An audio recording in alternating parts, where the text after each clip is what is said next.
Hello, viewer. Hope you're doing well and you're enjoying the journey with me. Today we look into depression. Welcome. What is depression and how do I know I have depression? Feeling down from time to time is normal part of life. But when emotions such as hopelessness and despair take hold and just won't go away, you may have depression. More than just sadness in response to life's struggles and setbacks, depression changes how you think, feel, and function in daily activities.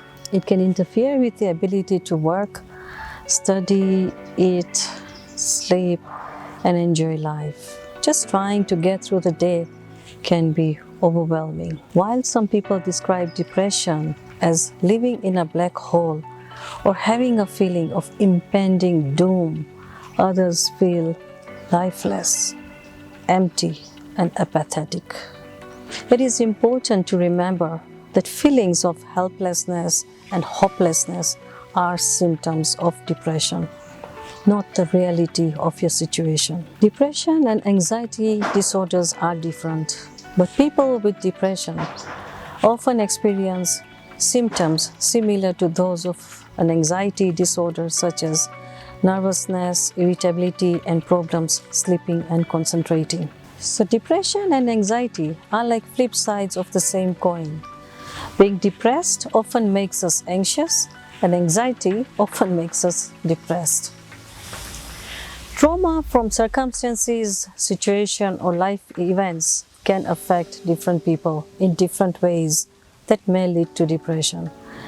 Let's discuss who is most likely to suffer depression and its leading causes. Today, 1 in every 10 people takes some kind of antidepressant medications. Depression can happen to anyone at any age, from childhood to late in life. Regardless of our background or achievements, major depression is most likely to affect people between the ages of 45 and 65. The real cause of depression is our unconscious habit of emotional suppression, and blocking that is our attempt to turn down the fear, the distress, and the pain in our lives. This suppression and blocking is often associated with some form of hurt or trauma or unresolved pain, sometimes from childhood. Over time, our habit of closing down deepens. It becomes ingrained and automatic and eventually crystallizes into a condition of emotional shutdown and stuckness. So ultimately, depression is a condition of an emotional blockage that is born from our desperate and most ineffective attempts to keep the bad stuff of life at bay.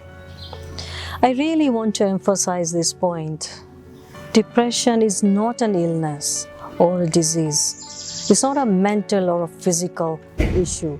It is essentially, at its core, a condition of emotional suppression. The huge irony is that if left unchecked, our habits of internal emotional closure are eventually capable of producing far more pain than they could ever protect us from. Maybe you are there asking yourself, am I depressed or am I just too stressed? Here is how you draw the line between stress and depression. Stress tends to have an obvious trigger, like a move, a divorce, or illness, and typically resolves as life events change. However, stress can lead to anxiety and depression if it persists over long periods without relief.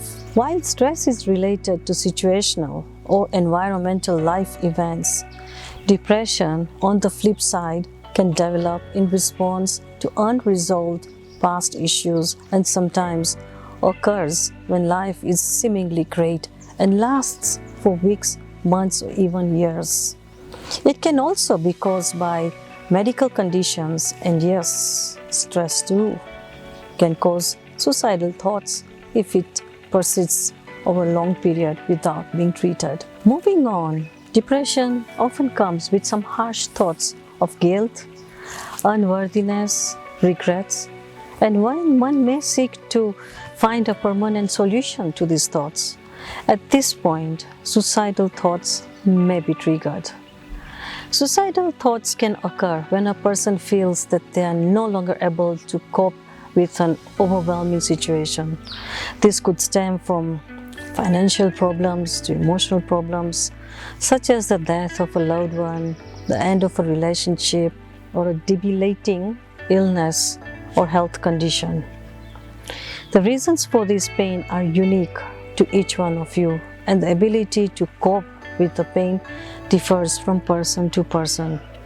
You are all different, and the intense emotional pain that you may be experiencing can distort your thinking, so it becomes so hard to see any possible solutions to any problems or to connect with those who can offer support. Although it might seem as if your pain and unhappiness will never end, it is important to realize that crises are usually temporary. Depression has its effects both short-term and long-term. It can impact every area of your life, including how you sleep, eat, your education, your career, your relationships, health, concentration, and so more. Individuals suffering from depression often also have comorbid disorders such as alcohol and drug abuse or other addictions as well. This is why it is so important to seek out help, not just for relationships and work, but for your personal life too. When it comes to offering help to those suffering from depression, it might not be as easy. This is because when helping the affected, you may feel helpless and wonder what to do. Might fear that you might bring up your worries, that the person will get angry, feel insulted, or ignore your concerns. You may be unsure what questions to ask or even how to be supportive. If you don't know where to start, the following suggestions may help. Get them to talk. Any type of positive communication can be good, and opening into a rapport and sharing emotionally is a big step. It shocks me that to this day there are still taboos around discussing depression, like there is something shameful about admitting that you might be depressed or even in simple mentioning the word. So bring it out into the open. It's the only way you can expose the falseness to these restrictions, to these restricting notions. But remember that being a compassionate listener is much more important than giving advice. Often, the simple act of talking face to face can be enormous help to someone suffering from depression. Encourage the depressed person to talk about their feelings and be willing to listen without judgment. Speak to the real person, not the behavior or the patterns of depression. Depressed people tend to be withdrawn from others. You may need to express your concerns and willingness to listen to over and over again and gently tell them that help is available and that many people have used various techniques and therapies, including the journey work, to free themselves completely from depression. If you suspect that someone close to you is suffering from depression, encourage them to see a medical practitioner and get professionally diagnosed. This is often a major first step to admitting the problem and doing something about it. And mostly, be patient with your loved one and yourself. Antidepressant medications are designed to change the chemicals in the brain that affects the moods and emotions. And popping these medications can sound like a simple and a convenient method of relief. When your depression is severe, antidepressant medications can be helpful, even life-saving. But while it can help relieve symptoms in some people, it isn't a cure for depression and is not usually a long-term solution. As time goes by, some people who respond initially to medication can slip back into depression, as can those who stop taking the medication. Antidepressants also often come with unpleasant side effects, so it's important to weigh the benefits against the risks when considering depression medication. Many people with mild to moderate or even severe depression find that therapies such as the journey and self-help strategies work just as well or even better than medication, minus the side effects, of course. Even if you decide to take the medications, it is a good idea to also pursue therapy and lifestyle changes that can help to address the underlying issues and beat depression for good. As I conclude, let me say, seeking help or encouraging an affected person to seek help is important. Taking the journey process is for sure the best decision you can make. Listen here. According to the direct experience and the teachings of Kevin Bellit, who is the CEO of the journey, depression is a state or a condition caused by learned unhealthy patterns and behaviors. It is not an emotion. It is essentially a condition of emotional suppression. I repeat, it is a condition of an emotional suppression. Kevin himself went through depression and lived there for 30 years, and he healed completely using the journey method. The root of depression is a pattern of emotional shutdown, suppression, and blockage.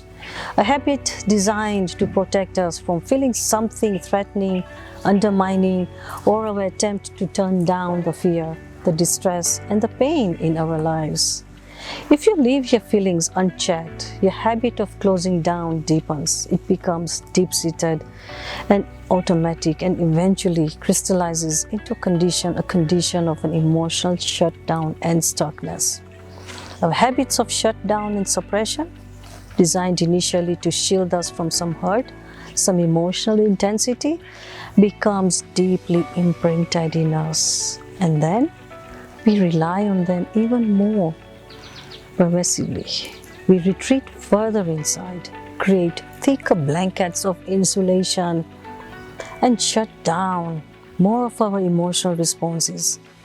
Then the protection becomes the pain, the antidote becomes the poison, and the condition of depression begins and eventually takes hold. So ultimately, depression is a condition of emotional blockage that is born from our desperate and most ineffective attempts to keep the bad stuff at bay. And this emotional blockage is often associated with some form of hurt, trauma, and unresolved pain, like I said earlier, sometimes from much earlier in our lives. So how do we begin to get out of this unhealthy mess of beliefs, behaviors, and emotions to access and clear the root causes of depression at a cellular level? It takes courage to face the truth. How do you begin? It takes courage to face the truth. The antidote to depression is emotional openness and feeling. To fully and finally clear depression, you need to get to its emotional root causes, its emotional drivers, and resolve them. Easy to master? The journey is a simple yet a profound process. The method that Brandon Bays used to heal herself physically also works with emotional issues and states of being, including depression. It involves facing emotions one by one and releasing stored and hidden cell memories that have been held on you in the vice-like grip of depression for years. Using your own infinite wisdom, you'll get to the root cause. You'll clear out old memories that are stored in your cells, leaving you completely healed and free to live in unbridled joy, passion, and fulfillment. I would also like to share that since my accreditation, I have worked with over 20 cases of depression, some of whom had been on antidepressants for over 22 years, and with the journey work, they have healed from it completely. This work is based on simple, solid, and well-proven principles and is always worth a try. Thank you for watching this episode. Till our next episode, stay safe.